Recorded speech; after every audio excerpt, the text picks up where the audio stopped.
Sadisnya 5 tersangka penculik dan pembunuh bocah Cilegon Wajah di Lakban, Emi sarankan bakar jasad korban.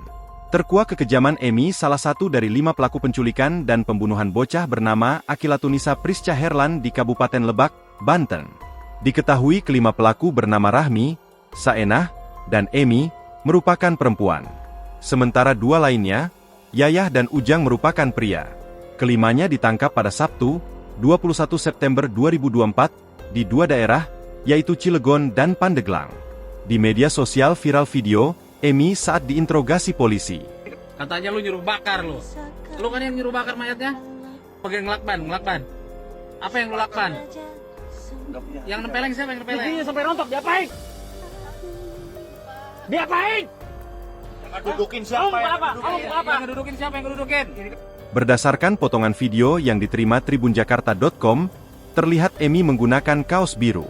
Ia duduk di kursi paling belakang diduga hendak dibawa ke kantor polisi. Salah seorang lalu polisi menyebut, Emi merupakan orang yang menyarankan kepada rekannya untuk membakar jasad Akila.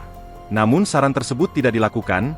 Jasad Akila akhirnya dibuang di pesisir Pantai Cihara, Kabupaten Lebak.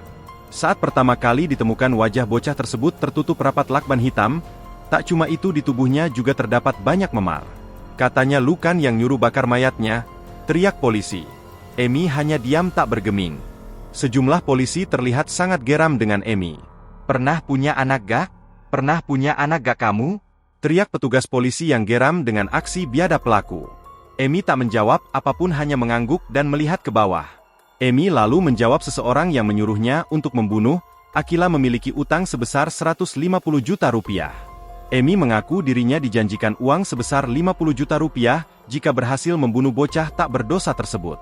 Download Tribun X sekarang, menghadirkan lokal menjadi Indonesia.